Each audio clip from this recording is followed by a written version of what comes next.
कहा गया मटके का ढक्कन। राहुल और राधिका जुड़वान भाई बहन थे। दोनों में गजब की दोस्ती थी और दोनों ही शरारत करने में उस्ताद थे। एक दिन उनकी मम्मी ने उन्हें दोपहर में घर के काम करने को कहा, पर काम करने से बचने के लिए उन्होंने एक मजेदार योजना बनाई। राहुल ने राधिका से कहा, चल आज मम्मी को कुछ ऐसा करके दिखाते हैं कि वो भी हंसे हंस के लोटपोट हो जाए। राधिका बोली, हाँ, पर क्या करेंगे? राहुल ने अपनी आंखें मटकाते हुए कहा, चल मटके का ढक्कन छिपा देते हैं, फिर देख मम्मी क्या करती है। दोनों ने चुपके से रसोई में जाकर मटके का ढक्कन उठाया और उसे सोफे के नीचे छिपा दिया। फिर दोनों हंसते हंसते अपने कमरे में चले गए। कुछ देर बाद मम्मी ने ठंडा पानी पीने के लिए मटका खोला तो ढक्कन गायब।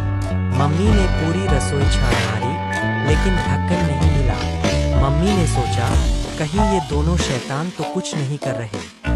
मम्मी ने जोर से आवाज लगाई, राहुल, राधिका, कहाँ हो तुम दोनों? दोनों भाई बहन भागते हुए आए और बोले, क्या हुआ मम्मी? मम्मी ने कहा, मटके का ढक्कन कहाँ है? तुम दोनों ने कुछ किया है क्या? राहुल ने मासूमियत से कहा, मम्मी, हम तो अपने कमरे में थे। राधिका ने भी सिर हिलाते हुए कहा, हाँ मम्मी, हम तो कुछ नहीं जानते। मम्मी ने सोचा कि शायद ढक्कन किसी और जगह पर होगा। वो फिर से ढूंढने लगी। तभी राधिका ने फुसफुसाते हुए राहुल से कहा, भाई अब क्या करेंगे? राहुल बोला, देखते रह, मजा आएगा। थोड़ी देर बाद मम्मी को गुस्सा आने लगा। उन्होंने सोचा कि कहीं मटके का ढक्कन किसी और ने तो नहीं चुरा लिया।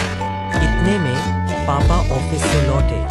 मम्मी ने उन्हें सारी बात बताई। पापा ने कहा, अरे बच्चों से पूछो, हो सकता है उन्हें कुछ पता हो। राहुल और राधिका फिर से बुलाए गए। पापा ने पूछा, बताओ मटके का ढक्कन कहाँ है? राहुल ने हंसते हुए कहा, पापा ढक्कन तो सोफे के नीचे है। मम्मी पापा ने सोफे के नीचे देखा और वाकई वहाँ ढक्कन था। मम्मी पहले तो गुस्सा हुई, फिर हंसते हुए बोली, तुम दोनों तो बड़े शरारती हो। पापा ने भी हंसते हुए कहा, अब कोई और शरारत मत करना। राहुल और राधिका ने माफी मांगी और फिर सब हंसते हंसते ठंडा पानी पीने लगे। उस दिन के बाद दोनों ने कभी मटके के ढक्कन से शरारत नहीं की, लेकिन उनकी मस्ती जारी रही। इस कहानी का नाम है मटके का गायब ढक्कन।